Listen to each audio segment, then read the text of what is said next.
Good afternoon, and welcome to Jeff and the Rabbi.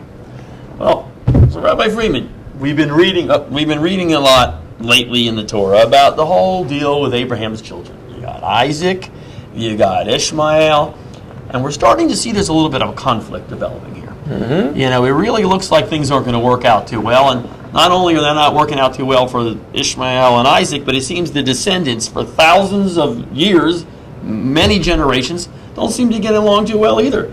It continues on forever right now. We're still, even if you take today, the conflict is continuing on, and it really doesn't seem like, in my opinion, that the descendants of Ishmael are really getting it.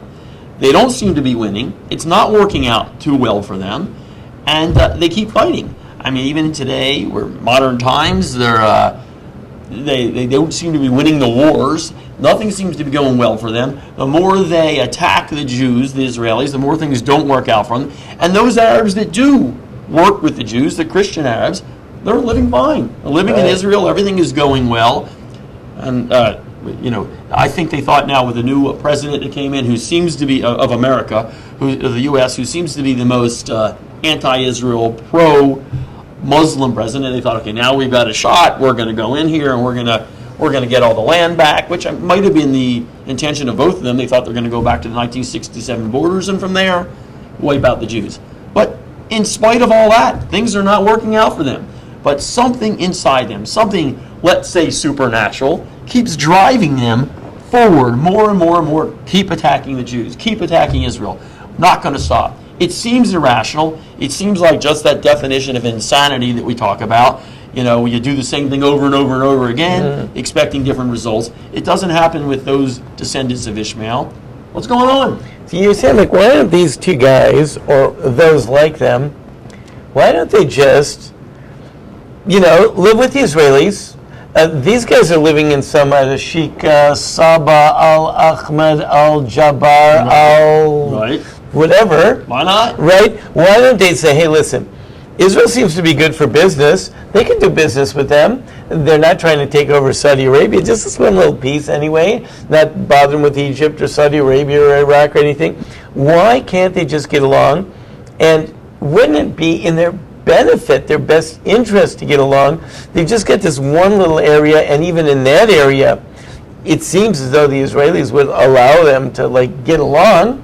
What's going on? They've kind of made that clear. Yeah, what's going on? See, the deal is that if you look in the Torah, you will see that really unusually, we've got the story of Abraham. Right. And Abraham has Ishmael. And he circumcises Ishmael when he's 13 years old. That's a pretty big act of sacrifice. Absolutely. Ishmael. And his name, by the way, is Ishmael. And El means God. God, right. He's got God's name in him. Of all the nations of the world, you don't find God's name in, at least the ones mentioned in the Torah, you don't find God's name mentioned right in their name. But Ishmael has God's name mentioned in his name, and he's circumcised. He saved out when he was going to die. God saved him. God saved him and everything, yeah. And he's the son of Abraham. Now, when we have the whole story of Abraham, then along comes Isaac. And Isaac's really, really important. And interestingly enough, right before we start the Torah portion that really gets into all the details of Isaac, we have this listing of all the generations of Ishmael. Now, and I say to myself, I'm a Torah reader. Do I really need to know? I will vouch for that. He is a Torah reader. Do I really need to know who are the chieftains of Ishmael? I always wondered why that's in there, yeah. And by the way, did you count them up? You know how many chieftains there are? I got bored after about 3. Yeah. There are 12. Well, interesting. 12. Yeah, 12. Wow, interesting. You hear of anyone else that had 12? Interesting, huh? Yeah. So what's going on? He has circumcision. He's got God's name in his name. He has 12 chieftains. Then there's the half-brother, Isaac. Okay. He's also circumcised, but he's circumcised when he's 8 days old. And he is going to have a son who's going to also have 12. And what's going on? And why is Ishmael mentioned before Isaac? Before the story of Isaac, we got to know about Ishmael. Who cares? Why do we really need to know about all these details? The answer seems to be that before Isaac can become Isaac and the Jewish nation can become the Jewish nation, Ishmael is going to make its appearance. Now, throughout all of history, the Jewish people have been dealing with Babylon and Persia and Greece and Rome. We didn't hear too much from the Arabs. Certainly not foretold. It's not in prophecy or anything like that. No. And yet, all of a sudden, boom, they splash onto the scene. What's going on with them? So there's two qualities that the Arabs have. Really important to understand these two qualities because you have to know how to deal with them. Right. Number one quality, they are believers. No doubt about that. They believe in God, like big time. No idolatry, no nothing. They are believers, they're devout, they pray 5 times a day, and they're willing to die for God. Oh, we only pray 3 times a day. Yeah, so we're must be believers. yeah, Wow. they're super religious. Wow. You know, I was in a mall. I was in a mall one time, and it's getting to be late in the afternoon. I'm looking at my watch, and I got to say my afternoon prayers. And I look around the mall, and I just can't stand like in the middle of a mall. So I scoped out an area. I said, oh, there's an area over there where they got like lockers and some bathrooms and all that. I said, that looks kind of like out of the way. I'm going to go over there where it's nice and quiet, and I'll go pray. And I went over there, and I come around the corner, I'm ready to pray, and can't pray there. Place is all occupied by Muslims. They all had their mats out. They're all You praying. should have gone and done it with us. They had the mats were all rolled out. They had like scoped it out. You know, they got there before me. They took over the whole place. They were praying. Wow. You know, That's never happened to me. they're devout. These guys are devout. There's no doubt about it. They are very devout people.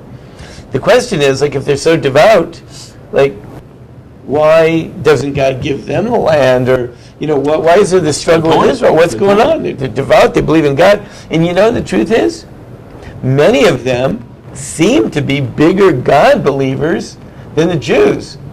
You know, if you look around the Jewish world today, like, I don't know if devout is really the word Absolutely that not. captures I'm the sure Jewish the percentage people. of devout Muslims is probably a little higher. Yeah, I mean, devout, I don't know. But when it comes to Jews, many Jews are just totally secular. Yep. The Israeli government and the majority of Jews in Israel are secular. Right. Overwhelming majority of Jews like in America and around the world seem to be secular. I mean, maybe the percentages are changing and the religious ones are getting to be a higher percentage, but still, it's a minority, for sure, a minority. So what's going on? Like, it seems that maybe the Arabs are getting ahead. So there's one other factor. So you only know so far there's one factor, devout. Yep. There's one other factor you got to know about the Arabs. Ishmael. God says when he foretells that Hagar is going to have a child, she says he's going to have this child and he's a Pere Adam. And that's sort of like a wild man. Right. By definition, he is a wild man. Now, it's really interesting, a wild man. Again, maybe he's like the ultimate like ADD guy. You know, he can't sit down. Right. Now, what it really means is that he cannot subjugate himself to anyone else. He needs absolute and total freedom. He can't be tied down. You know, he can't sit in a seatbelt. You know, he needs to get up. He needs to walk about the cabin. Right. He needs to be loose. He needs to be able to move. He needs to be able to do things as he feels, when he feels, how he feels, when he sees. As a matter of fact, he goes on to say, his hand is in everything, and everyone's hand is his. He cannot respect boundaries. It says in the Torah, where does he live? So it says he's a wild man. He does not respect boundaries. And where does he live? Tents. He lives in tents. No. On the face of his brothers, he falls. Like, where does he live? He lives in your face. That's where he says, like in your face. It's like, not just like, okay, I'll mind my business, I'll stay in my area, you stay in your area. You know, I mean, it's not like Scandinavians, they don't get in your face. No, they really don't. You know, just give me my piece of land, I'll do my thing. You rarely fight with a Scandinavian these days. I'm from Minnesota. You know, like, they don't want to get in your face. Right. They're like, give me my piece of land, excuse me, this is my, you know, nice and quiet. So many people, now if you don't give them a piece of land, you don't give them a homeland, they get uptight. I understand that everyone needs their place. But by definition, that where you live is like in other people's faces, your hand is in other people. Yeah, that's Most nations, they don't want to really put their hand in other people's stuff. It's just not their nature. But these guys, they put their hand in other people's stuff. They just can't stick to themselves. They're like that little kid in class, the little busybody kid. He's always walking around. He's always touching other people's stuff. He's always doing, like, sit down, mind your own business, use your own pencil. But he's always like, got to be touching someone else and doing someone else. And, they got to take him out, they got to drug him or something, got to do something with the kid. Pretty good, accurate description today, even, I would say there. Right. It's not changing. These guys cannot really contain themselves. That's why they cannot come to any type of negotiated settlement. They cannot accept someone else's dominion. They cannot accept, certainly, playing second fiddle to anyone else. Right. They cannot accept taking a back seat. They just can't do it. By definition, they cannot do it. Wow. That means that they're not going to be able to ever play ball. There was the great Chafetz Chaim, great sainted Jew. He died well into his 90s in the 1930s, early 1930s. Right. And he said, before the end of times, the Jews are going to be confronted by the Arabs, and the Arabs are going to inflict a lot of pain on them. So the whole world is going to try to get them to civilize. And I don't mean civilize like, wear decent clothing and all that, because they are civilized and cultured in that way. But they're going to get them to try to contain themselves, to play nice, make nice with everyone else. Right. To no avail. It will not help because it can't help. That is, by definition, that's what Ishmael is. That's interesting. So then you've got a president who comes along, it's Mr. Obama, right now. And Mr. Obama is a very smart man, at least my personal opinion. I don't know him personally, but it seems to me to be a smart man. Right. See, he says, listen, everybody works towards their own self-interest. You would think so. What these guys, if we just show them how, if you play ball, like if you sign some treaties, we'll make it worth your while, and we'll open up markets to you, and you will be able to access the world, and then you can come in as an equal, and we'll respect you, and it'll be good, you'll make money. Then they'll contain themselves and they'll play ball. And logically, most people, most countries would do that. Right. But not if your nature is that you can't do that. Right? This is actually, some people are kind of suspecting that our incoming president is one of those people that now that you've won it all, maybe just don't talk and maybe put away the Twitter account and but if it's your nature, you just can't do it, right? So. But these countries, their nature is such that they can't do it, and therefore, negotiated settlements and things like that, not going to work. So what are you going to do? The truth is, you can't defeat them militarily either. You can't. There's millions of them, billion of them. I mean, you can't. Billions, yeah. You can't. So you can't defeat them militarily. You can't control them, with some type of force of martial law. You can't go in and take over these countries again. So what are you going to do? If they won't play along, and if they can't be forcibly controlled, what do you do? Well, that's a good question. Here's the solution. Rabbi's got the answer. Here's the solution proposed by rabbis much, much, much greater than I. No, I can believe they're already, but I can't. It's just me. What did it? What makes them who they are? They are believers. They are really, really true blue believers. They're willing to die for their belief, But their weakness is, as a believer, you sometimes have to submit to the will of God. But remember, at the same time that they're believers, they have a problem submitting to the will of any other. They just can't control themselves. So they really have a problem submitting to the will of God. but they're believers, but they can't submit. But there's always this tug of war going on with them, right? What we have to do as Jews is we have to be believers like they are, but to submit to the will of God. And at that point, and that's what they're here supposed to teach us. They're supposed to show us, hey guys, look at you. You're supposed to be Jews. You're supposed to believe in God. You're supposed to be devoted to God. How come you're not devoted like these guys? Now, you don't want us to kill ourselves and blow ourselves up. No, but that's not what God is calling for. As a matter of fact, is blowing yourself up, that's really, that's against everything we do believe. You've seen this so many times. Let's go back to the classroom setting. Right. How many times does the kid who can't handle being in class because he can't sit in his chair and he can't keep writing and all that? So what does he do? Gets himself kicked out. Yeah. He just makes enough trouble until he gets himself kicked out because it's easier for him. He's more comfortable getting kicked out. A lot of these guys, these suicide guys, they're basically getting kicked out of the world because they can't deal with it. So they get kicked out. And besides, they're offered all kinds of incentives. Again, self-centered incentives, like all the wonderful stuff they're going to be enjoying when they get to the next world. They're not really doing it for God. They're really doing it for themselves. They can't handle it.